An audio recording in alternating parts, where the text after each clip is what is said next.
David Steinman is an American economist nominated for the 2019 Nobel Peace Prize. He was a consulting expert to the U.S. National Security Council and helped shape U.S. democracy promotion policy. Mr. Steinman is also the author of a novel about TPLF dictatorship titled Money, Blood, and Conscience. He has also written an open letter to Mr. Feldman criticizing U.S. policy on Ethiopia. And we will be discussing current issues unfolding here in Ethiopia in this edition of Addis Dialogue. With it, I'm Shifarao Lako, and do stay with us. Mr. Steinman, thank you so much for joining me. You're welcome. Let's first of all talk about your recent open letter to Mr. Feldman, which has strongly criticized U.S. lopsided policy on Ethiopia. Now, tell me a little bit about it so that our audience may have a better understanding of the letter. Sure. Thank you. This is a letter that I did publish addressed to U.S. Special Envoy Jeffrey Feltman, who is, as most of your viewers know, delegated by President Biden to represent him in the Horn of Africa on several issues, one of which, of course, is the current fighting inside of Ethiopia. Mr.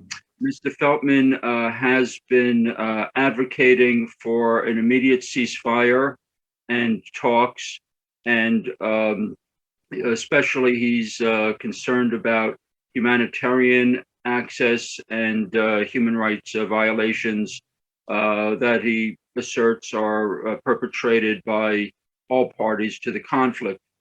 While I have a great deal of respect for Ambassador Feltman, and I do agree that some of his goals are worthwhile, I respectfully believe that the strategy and the policy that the United States has adopted to achieve these worthwhile goals is not going to be effective. In fact, it's going to be counterproductive. Therefore, I did write this letter to him, and I wanted to make it an open letter in the hope that the wider diplomatic community and the public would be able to understand the issues involved in this question and participate in the debate. Yeah. And how should Sir Biden's policy be revised when it comes to Ethiopia so that the two nations may sustain their centuries-old relationship? The policy reflects what I believe is a long-standing bias in favor of the TPLF that has lingered in the State Department ever since the Clinton era. The TPLF spent many millions of dollars that it had embezzled from Ethiopia's poor on influence campaigns in the West. They hired a lot of lobbyists, public relations people, and in addition, senior TPLF officials, in particular Meles Zenawi and Tedros Adhanom, were very good at forming close personal relationships with foreign diplomats and journalists. I believe that this influence campaign was a primary element in the U.S. policy towards Ethiopia ever since the TPLF got into power, and it helped the United States to overlook many international crimes that the TPLF was committing. I don't think that's the only reason for the U.S. policy over all those years, but it was certainly part of it. And this institutionalized prejudice in favor of the TPLF, I believe, continues until today, especially considering that there are Clinton-era holdovers or officials who have now returned to the Biden administration. And in particular, Dr. Susan Rice, but also, Secretary of State Blinken and others. And the current policy that Ambassador Feltman is advocating, I believe, reflects this pro-TPLF bias. You also argue that the Biden administration should stand firmly with the Ethiopian government in return for fresh concessions on humanitarian access, human rights, and other issues. But apparently, the administration has been reluctant so far. What have you observed here? I think that the American idea that the fighting is simply going to stop and that is going to be a stepping stone towards some type of a permanent solution is flawed, because it envisions the survival of the TPLF in its present form, at least with its present senior leadership. And as long as the senior TPLF leadership remains, I don't believe that Ethiopia can ever move forward, will not have any stability, because their goal, the senior TPLF leaders' goal, is to destabilize Ethiopia in order to regain power and regain their corrupt control over the national economy. So the U.S. Plan right now, which includes the survival of the senior TPLF leadership in place, is only going to lead in the long term to further instability. It's not going to solve anything. Therefore, I think a transactional approach in which Ethiopia winds up with greater support will help it get this war over with sooner and faster. Policy change that I'm advocating, I believe, will help end the war sooner, but will also see the end of the TPLF in its present form with its present leadership, therefore more likely to lead to a permanent security improvement that the present policy does not offer.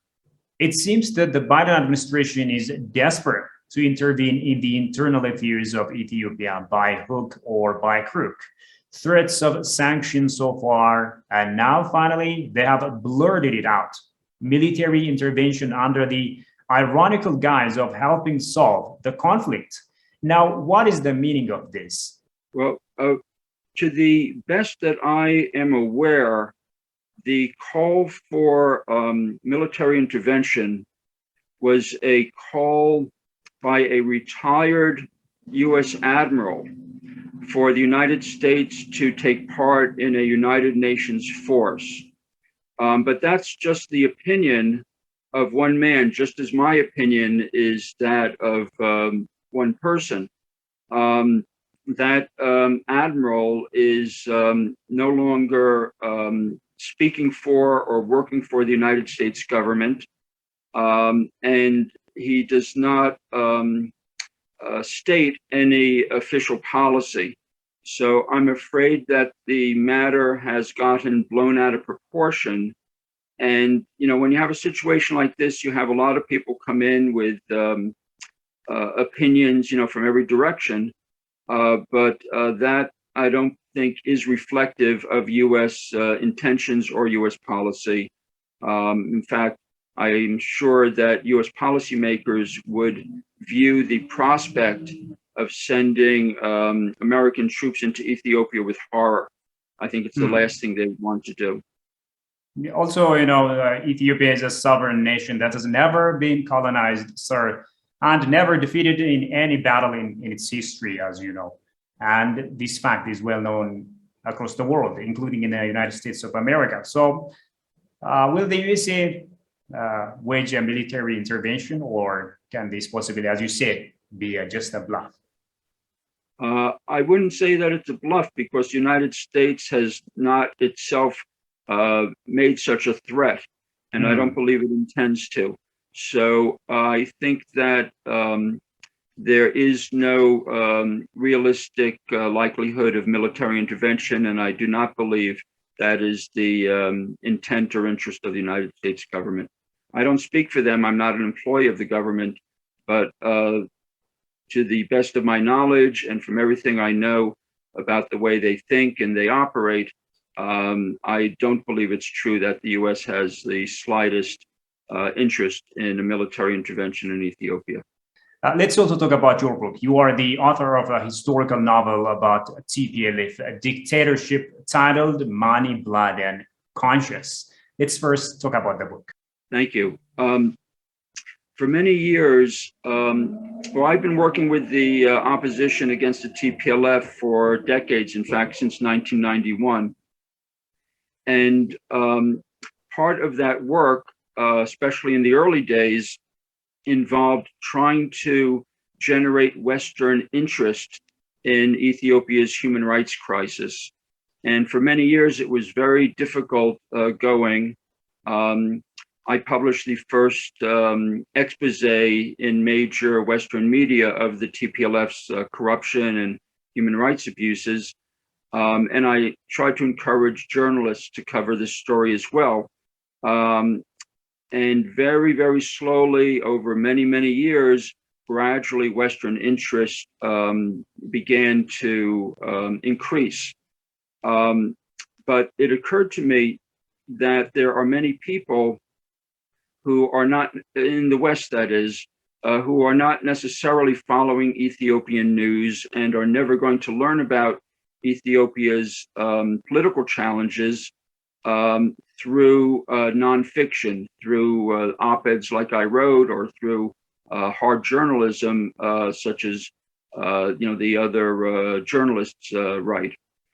So I thought that I would try something more innovative and create what I call an entertainment vehicle by writing a novel that is a love story. It's this story of a love affair between an American and an Ethiopian. So it's an Ethiopian-American love affair. And it's also a political thriller. It takes place during the Meles dictatorship.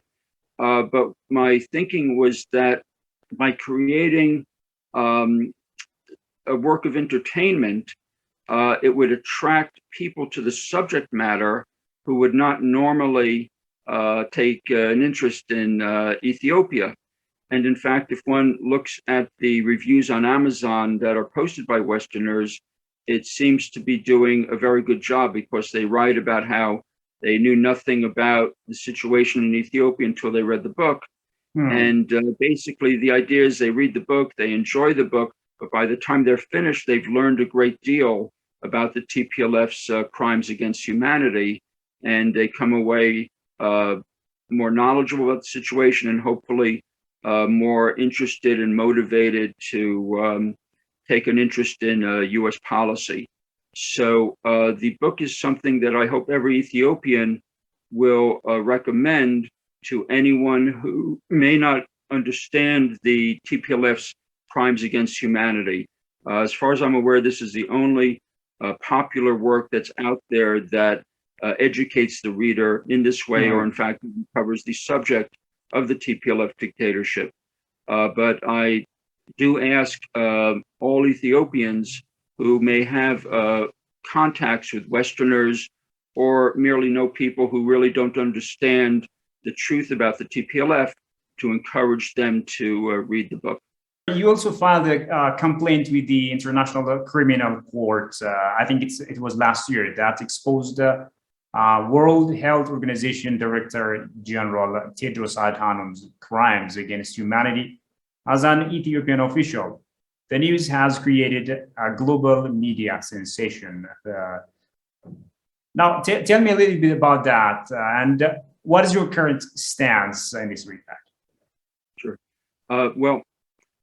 Having worked with the anti-TPLF opposition for decades as senior foreign advisor, I was well aware of the role of Tedros Adhanom in crimes against humanity committed by the Ethiopian government, in particular after 2012, when he became the third highest official in the government, as well as a member of the executive committee or the Politburo.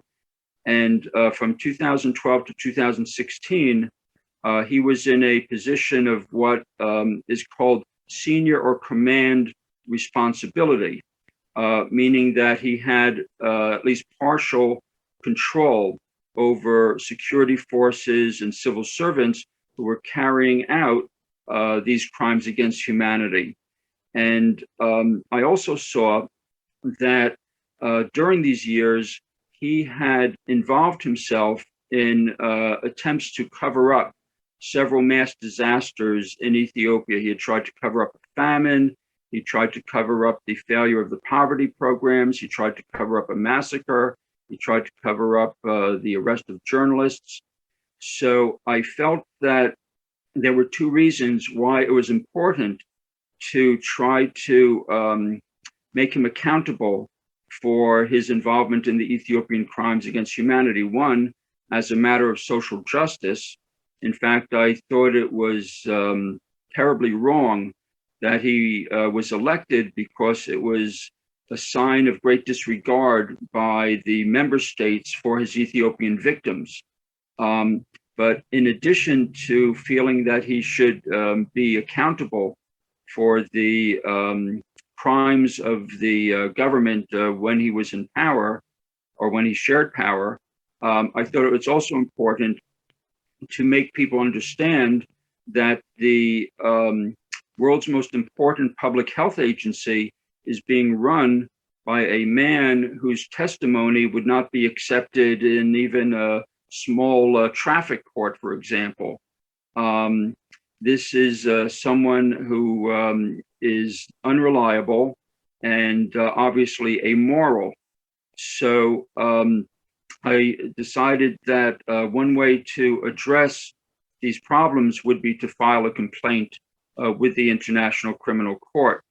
Now, the truth is that the ICC has very limited jurisdiction over Tedros, excuse me, not because he has diplomatic immunity, but because Ethiopia is not a signatory to the Rome Statute, which the ICC enforces.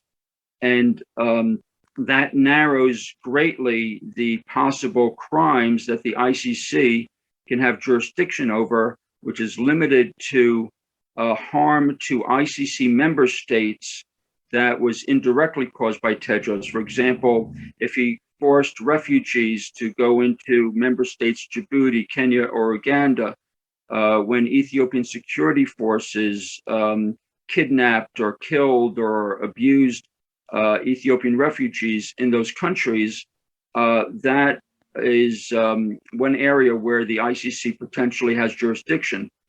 But there is a second way that the ICC could have much broader jurisdiction over Tedros without Ethiopia becoming a signatory to the Rome Statute.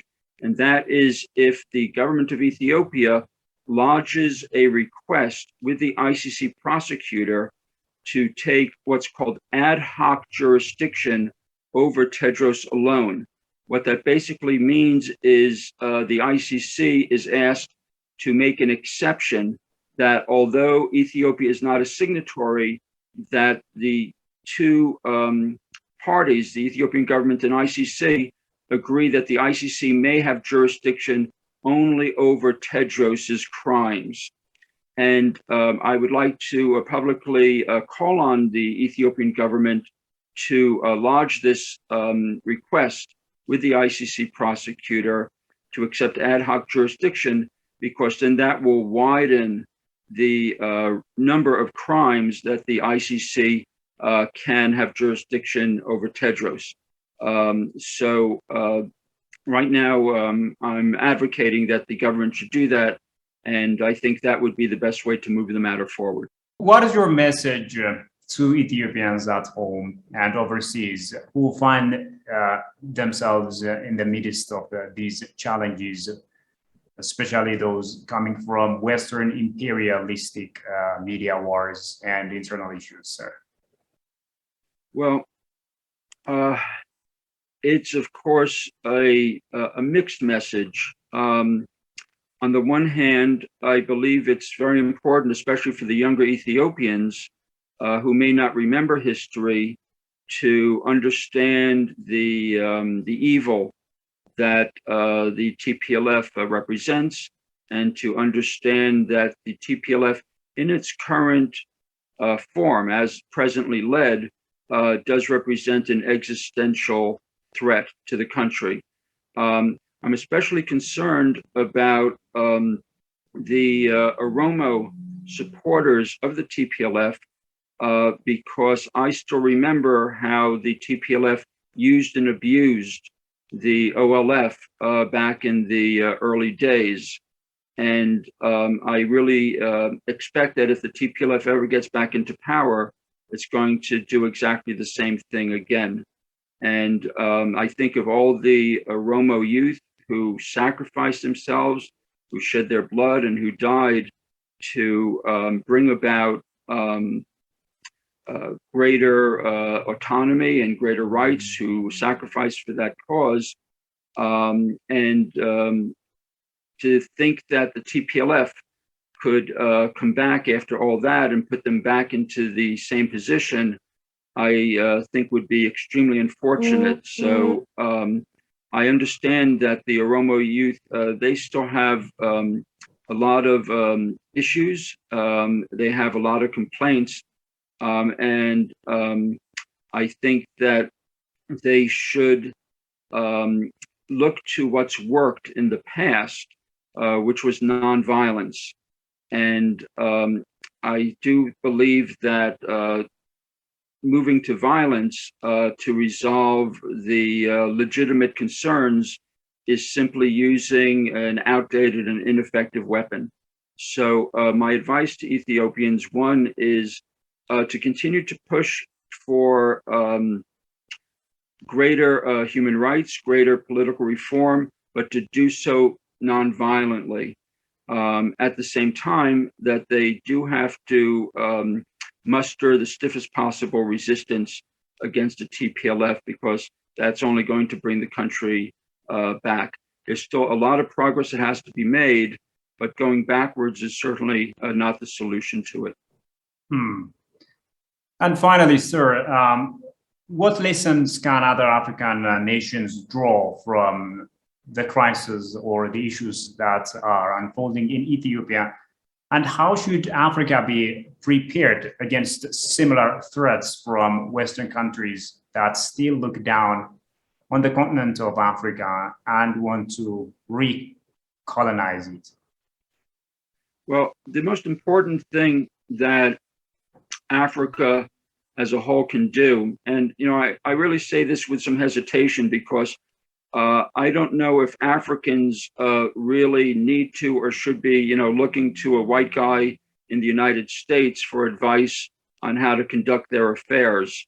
But since you asked, I believe that if they prioritize human rights and the widespread dissemination of nonviolence, they will strengthen their domestic societies and their domestic economies, which will provide a basis for economic development.